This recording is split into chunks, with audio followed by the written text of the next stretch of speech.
Așa a început. Salut, eu sunt Justin, știu că nu sunteți obișnuiți cu mine, eu sunt de la The City Vloggers și astăzi filmăm împreună cu Alex de la Android Gamer.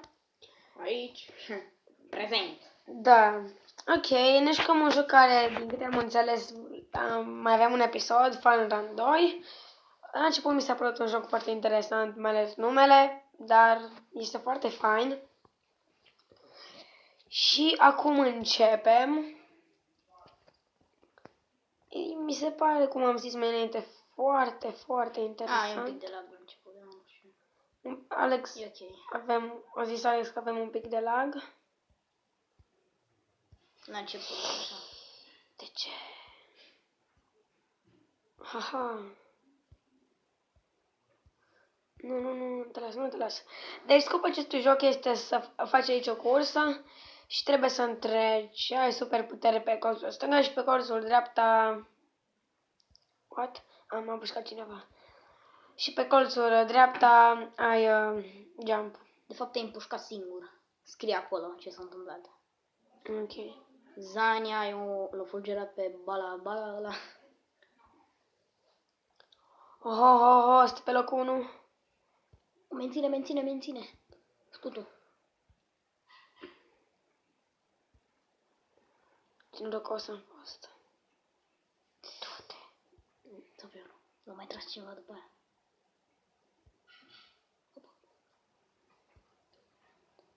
Yes! Bine. Locul 1. Ok, acum îl voi lăsa pe Alex să terminăm cu prizul. Am primit 30 de bănuți în plus, bravo mie! Haha, băiatule, hai să le dăm invite la toți. Chestii. Ok.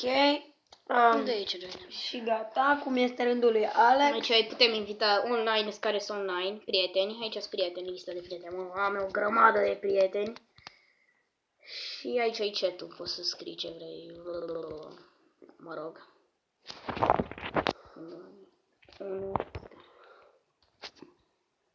Opa.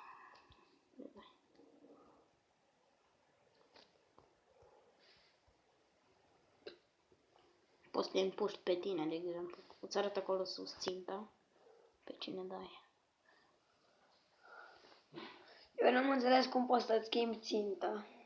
Păi ți se schimbă sigur. Nu, serios. Trece de pe unul pe altul.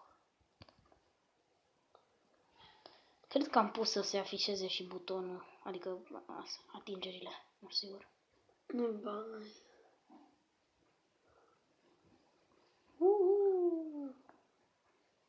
Pe 4. Din păcate ești pe 4. Serios.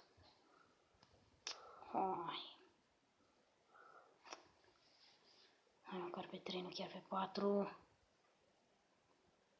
Na, cred că se poate. Dacă îl împușca, dacă îl fulgera pe ăla, se putea să fiu și pe 3. Out of my way. Să vedem ce...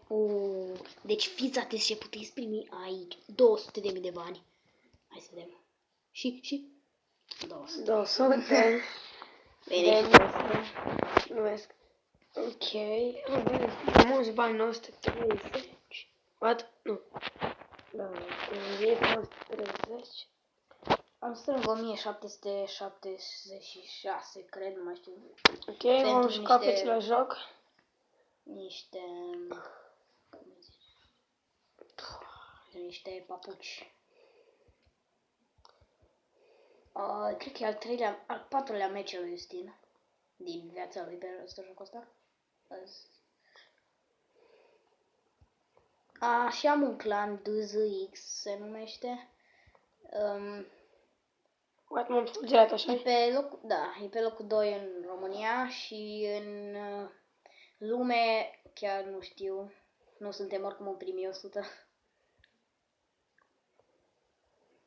Ce sus te-ai dus? Pe 2.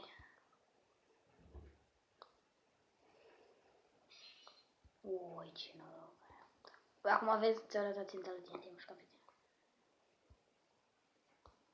Fandorado e cea mai grea mapă, e aia cu care se învârt niște cuțite. Și și foarte greu să treci de ele. Nu-i peste tot, dar în unele locuri. Serios, eram pe locul 1 și acum sunt pe locul 4. Lol. A, da, eram în silver. Stai, nu-i nimeni în silver, nu? Doamne, deci aici toți sunt bronze league. Adică, mă rog, nu le apare, deci sunt în cea mai slabă ligă. Toți. Haideți, veniți. Ăia sunt offline. Scrie Ăștia. acolo pe offline. Ok. Înseamnă că ori am telefonul închis, ori nu joacă jocul ăsta. Și BKS9 e tagul de la clanul nostru și cine l-are înseamnă că e în clanul nostru. Nu eu l-am pus, adică ba da. Eu l-am pus așa numele lui, da? Să fie, n-am știu ce îi. Și am pus să fie. Sau dacă cineva nu e aproape de tine, poți tu aici jos. Cred că sper că s-a văzut atingerea. Unde îți arată, na, unde ești. La mijlocul, prima parte.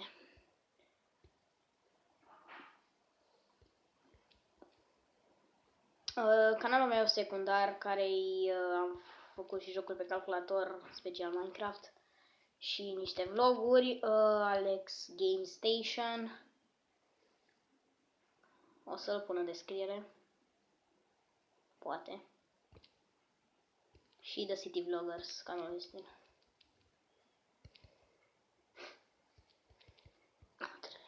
Serios. 4.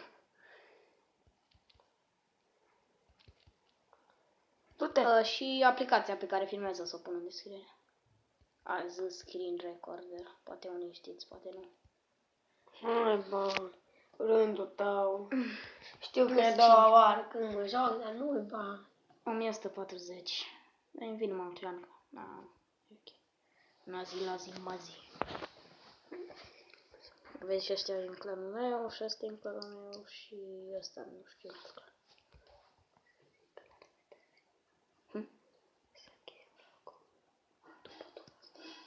Ok. Tu, asta o să fie ultima tură care jucăm. Ok. Acum se pare că intrăm în joc. Mamă, tot scriu aici. Puh.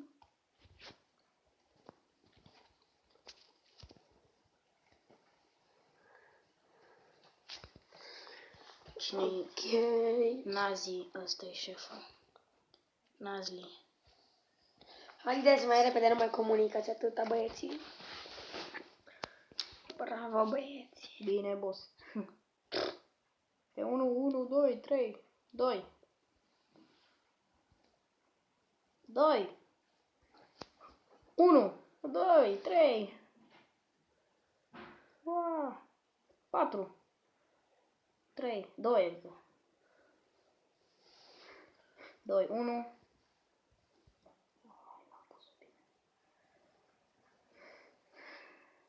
Uai de capul meu, cum mi-a trecut prin fața aia.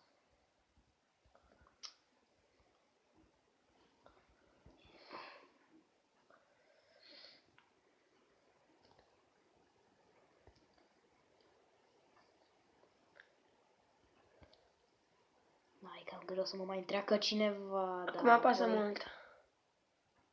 Da, e de fapt e chiar ușor. Hai, mai puțin. Perfect. Oi, unde mă ajung? Cam atât a fost cu acest vlog. Ne vedem data viitoare, fraților. Pa, pa!